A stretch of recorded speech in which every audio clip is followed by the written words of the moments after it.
Assalamualaikum warahmatullahi wabarakatuh. Pertemuan pertama pada mata pelajaran IPA kali ini kita akan membahas tentang besaran dan pengukuran.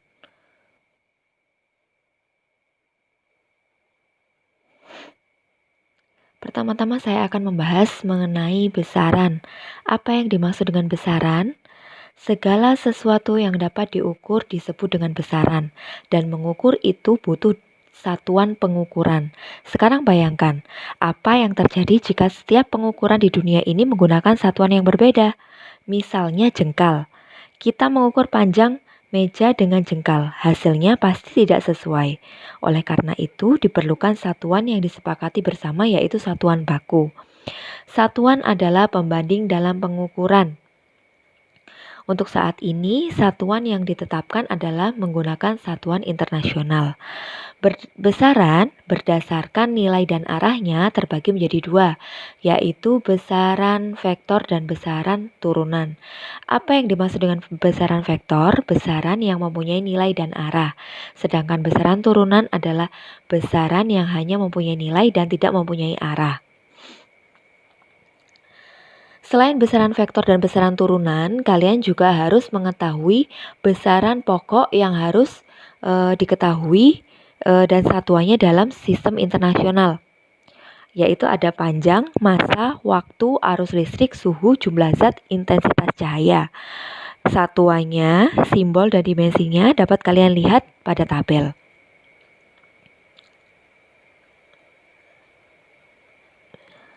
Selain besaran pokok, ada yang dimaksud dengan besaran turunan. Apa besaran turunan itu? Besaran yang diturunkan dari besaran pokok.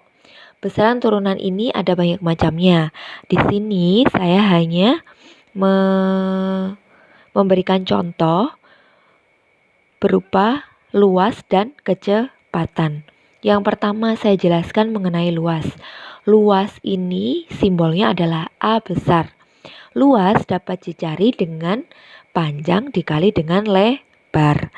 Panjang itu satuannya adalah meter. Lebar itu satuannya juga meter. Maka satuan dari luas adalah meter persegi. Meter dikali dengan meter. Meter persegi. Sekarang kita lihat pada tabel. Meter itu dimensinya apa? Panjang satuannya meter, simbolnya M, dimensinya adalah L besar. Maka di sini dimensi dapat kita tulis dengan L. Karena M-nya ini kuadrat, maka L-nya di sini juga kuadrat. Bisa ya kalian tentang dimensi. Yang kedua, kecepatan. Kecepatan ini simbolnya adalah V. Kecepatan dapat dicari dengan jarak dibagi dengan waktu.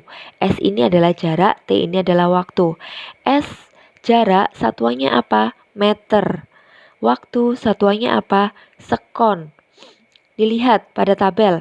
Meter dimensinya apa? Sekon dimensinya apa? Meter. M. Dimensinya adalah L besar. Sekon. S kecil. Dimensinya apa? T besar. Dapat kita tulis di sini L besar per T besar. Karena di sini dia menulisannya harus di atas semua, ya. Kalau per itu T-nya di sini berarti kan pangkat 1. Kalau dia ke atas itu T-nya berarti pangkat min 1.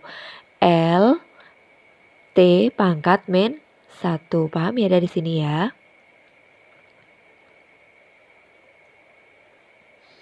Kemudian kita membahas tentang pengukuran. Pengukuran adalah kegiatan mengukur besaran fisika dari sebuah objek atau benda. Sedangkan mengukur adalah membandingkan suatu besaran dengan satuan. Pengukuran itu dapat dibagi menjadi 5. Yang pertama yaitu mengukur panjang. Mengukur panjang kita bisa menggunakan mistar, bisa menggunakan jangka sorong, bisa menggunakan mikrometer skrup. Yang kedua adalah mengukur massa. Mengukur massa kita biasanya menggunakan neraca. Yang ketiga yaitu mengukur waktu. Yang keempat mengukur suhu. Kalau mengukur waktu tadi menggunakan apa? biasanya menggunakan jam atau menggunakan stopwatch. Kalau mengukur suhu kita menggunakan termometer. Yang terakhir yaitu mengukur volume, biasanya kita menggunakan gelas ukur.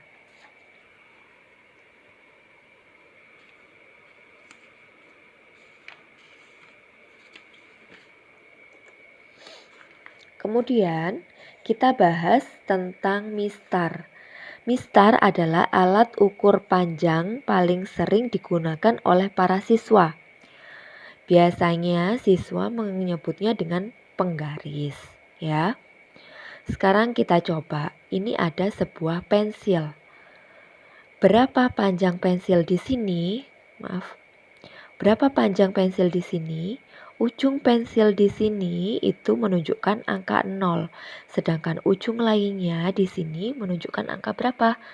Ini 6,4 ya. Bukan 6,5 ya, belum pada sini ya. Posisi yang benar itu ada di tengah sini. Posisi yang salah itu ada biasanya siswa itu melihatnya dari samping, itu posisinya salah. Kalian harus melihat tegak lurus ya posisinya. Ingat, skala terkecil pada mistar itu adalah 0,1 cm atau 1 mm. Pensil tadi kita ukur, itu panjangnya adalah panjang pensil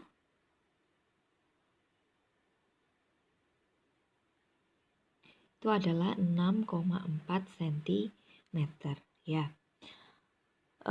Tadi pada PowerPoint-nya itu kan ditulis cara menulis pengukuran, yaitu X sama dengan X0 plus minus delta X. Delta X ini apa, Bu? Delta X itu adalah ketidakpastian. Ketidakpastian delta X itu dapat dicari dengan setengah dikalikan dengan skala terkecil. Skala terkecilnya dari mistar tadi berapa? Skala terkecil dari mistar adalah 0,1 cm atau 1 mm. Yang kita ambil adalah 0,1 cm. Setengah dikali 0,1 cm. Jadi 0,05 cm, ya kan? Maka cara menulis pengukurannya adalah X sama dengan X0 plus minus delta X sama dengan X0-nya berapa? 6,4 plus minus delta X-nya kita sudah temukan yaitu 0,05.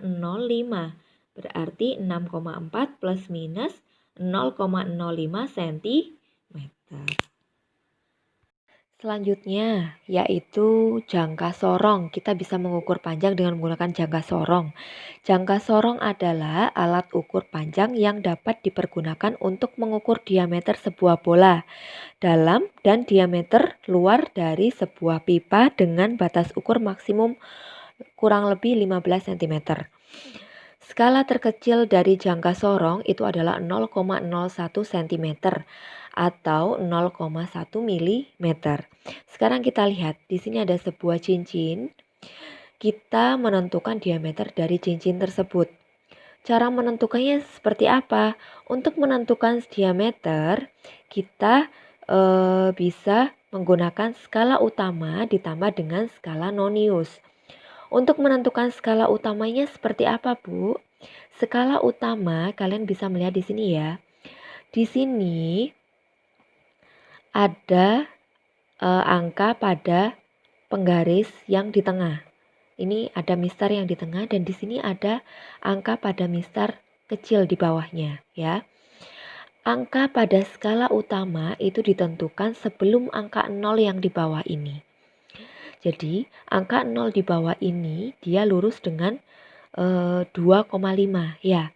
Karena kita menentukan sebelum dari angka 0, maka di sini ada angka berapa? Coba dilihat. 2,1234 ya. Berarti skala utamanya adalah 2,4 cm. Untuk menentukan skala noniusnya, skala nonius di sini ditentukan dengan angka di bawah sini dia berdempetan atau lurus dengan angka berapa di atasnya, seperti itu. Ini yang lurus yang mana? Di sini kan nggak ada ya yang dempet. Yang dempet di sini hanya angka 7. Ya, maaf. Yang dempet di sini adalah angka 7. Karena di sini kita menggunakan penggaris yang kecil, maka angka 7 di sini akan kita kalikan dengan skala terkecil dari jangka sorong, yaitu 0,01 cm. Maka 7 dikali 0,01 cm sama dengan 0,07. Baik, tadi skala utamanya berapa? Skala utamanya adalah ketemu 2,4 cm. Sedangkan skala noniusnya tadi yang sejajar adalah angka 7. Ingat, 7 dikali dengan 0,01 cm. Bu, apa Bu 0,01 cm ini? Ingat skala terkecilnya tadi. Skala terkecil dari jangka sorong adalah 0,01 cm. Kenapa Bu kalau skala noniusnya itu dikali 0,01? Karena skala noniusnya itu adalah yang paling kecil, yang bawah sendiri tadi kan. Sama dengan berapa? 0,07. Maka panjang bendanya adalah skala utama ditambah dengan skala nonius 2,4 ditambah dengan 0,07 sama dengan 2,47 cm. Bu, untuk mencari ketidakpastiannya cara menulisnya dalam penelitian itu gimana? Panjang benda sama dengan X sama dengan X0 plus delta X. Delta X-nya berapa tadi? Setengah dikali dengan skala terkecil. Sama dengan setengah dikali skala terkecilnya 0,01 cm. Jadinya setengah dikali 0,005 cm. Maka cara menulisnya gimana? X sama dengan X0-nya berapa? 2,47 ditambah 0,005 cm. Kemudian mikrometerskop yang ketiga. Mikrometerskop itu adalah alat ukur panjang yang dapat dipergunakan untuk mengukur ketebalan plat, misalnya plat baja. Mikrometerskop ini lebih teliti dibandingkan dengan jangka sorong, karena ketelitiannya adalah 0,01 mm. Ini contohkan saja, ini adalah sebuah bola pejal ya. Ketebalannya berapa? Bola pejal yang kecil sekali. Diameter pada bola pejal ini berapa? Seperti itu. Untuk mencari diameter pada bola pejal yang kecil ini menggunakan mikrometerskop, itu kita juga menggunakan skala utama dan skala nonius. Skala utamanya, kalau pada jangka sorong tadi, skala utamanya kita menggunakan angka sebelum angka 0 di sini ya. Kalau pada mikrometerskop kita menggunakan angka yang berada pada sebelum garis ini, garis di sini ya.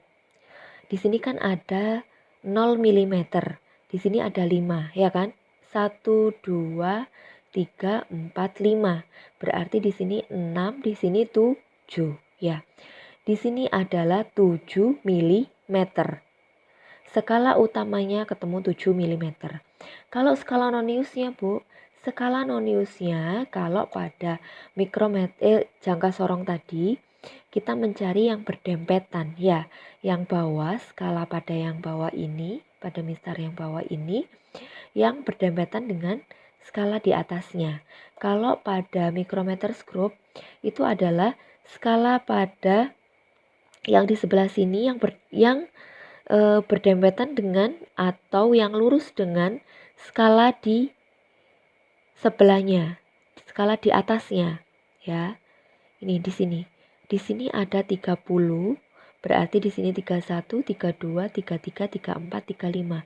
Yang berdempetan dengan garis ini adalah angka 31. Karena di sini menggunakan skala terkecilnya, ya, instar yang paling kecil, maka 31 ini kita kalikan dengan 0,01, yaitu skala terkecilnya. 31 dikalikan 0,01 yaitu 0,31, ya. Baik, coba kita hitung. Skala utamanya tadi ketemu berapa? Skala utamanya tadi ketemu 7, ya kan? 7 mm. Ingat ya, dia lebih kecil daripada jangka sorong. Skala noniusnya tadi yang sejajar ketemu angka berapa? Angka 31. Karena skala nonius ini adalah skala yang paling kecil, maka dia dikalikan dengan skala terkecilnya. 31 dikali 0,01 mm. Berapa jadinya? 0,31 mm. Maka panjang bendanya adalah skala utama ditambah dengan skala nonius. Skala utamanya adalah 7 ditambah dengan 0,31 sama dengan 7,31. Satuannya milimeter. Cara menulisnya gimana Bu untuk penelitian? Cara menulisnya untuk ketidakpastian adalah X sama dengan X0 plus delta X. Ingat delta X tadi cara mencarinya adalah setengah dikali dengan skala terkecil. Sama dengan setengah dikali dengan 0,01 mm. Maka di sini 0,005 mm. X-nya dapat ditulis yaitu sama dengan 7,31 plus minus 0,005 maaf. Dalam kurung satuannya adalah milimeter. Kemudian kita jelaskan tentang neraca. Tadi untuk mengukur massa biasanya digunakan neraca. Massa adalah banyaknya zat yang terkandung di dalam suatu benda. Satuannya adalah kilogram. Massa berbeda dengan berat loh ya. Kalau berat itu besarnya gaya yang dialami benda akibat gaya tarik bumi pada benda tersebut. Satuannya Newton. Kalau berat itu simbolnya adalah W. W sama dengan M dikali G, massa dikali dengan gravitasi. Kalau massa itu satuannya adalah kilogram. Sekarang kita jelaskan tentang neraca timbangan. Perhatikan contoh soalnya ya. Perhatikan hasil pengukuran berikut. Di sini ada timbangan di sebelah kanan dan timbangan di sebelah kiri. Massa benda M berdasarkan hasil pengukuran adalah, untuk mengetahui massa benda M di sini, kita harus mengetahui massa yang ada di sebelah kanan. Agar terjadi kesetimbangan pada pengukuran tersebut, maka massa di sebelah kanan harus sama dengan massa di sebelah kiri. Berapa massa yang di sebelah kanan? Kalau kita jadikan dalam bentuk gram, maka 1 kilogram di sini itu berarti adalah 1000 gram. 1000 gram ditambah dengan 200 gram jadinya 1200 ditambah dengan 20 gram jadinya 1220. Maka M di sini harus berisi 1220 gram atau berapa? 1,22 kilogram ya. Selanjutnya, selain neraca timbangan, ada yang dimaksud dengan neraca Ohaus. Gambar berikut adalah pengukuran massa benda dengan menggunakan neraca Ohaus lengan 3. Hasil pengukuran massa benda yang benar adalah kalau neraca Ohaus kita tinggal menambahkan saja. Ini pada lengan pertama menunjukkan di 150 ya. Pada lengan kedua menunjukkan di angka 20. Pada lengan ketiga menunjukkan di angka 3. Berarti 150 ditambah 20 berapa? 170 ditambah dengan 3, 173 gram. Paham ya dari sini ya? Nah, kalau ini adalah alat pengukur suhu. Alat pengukur suhu kita menggunakan termometer. Termometer di sini nanti akan dijelaskan di bab selanjutnya, yaitu pada suhu dan kalor. Selanjutnya mengukur volume. Mengukur volume biasanya kita menggunakan gelas ukur. Contohnya, berapakah volume batu yang ditunjukkan pada gambar di bawah ini? Pada gambar yang sebelah kiri itu adalah gambar air saja ya. Volume air di sini adalah 40 ml. Sedangkan pada gambar yang sebelah kanan itu adalah volume air yang ditambah dengan volume batu. Volume air ditambah dengan volume batu itu adalah 60 ml. Maka volume batunya berapa, Bu? Volume batunya berarti kita bisa menentukan dengan cara 60 dikurangi dengan 40. Kenapa, Bu, kok 60 dikurangi 40? Karena apa? 60 ini adalah air plus batu, sedangkan 40 ini kan air saja. Berarti untuk menentukan batu di sini 60 dikurangi 40 sama dengan 20 ml. Dari sini paham ya? Sekian penjelasan dari saya. Terima kasih. Wassalamualaikum warahmatullahi wabarakatuh.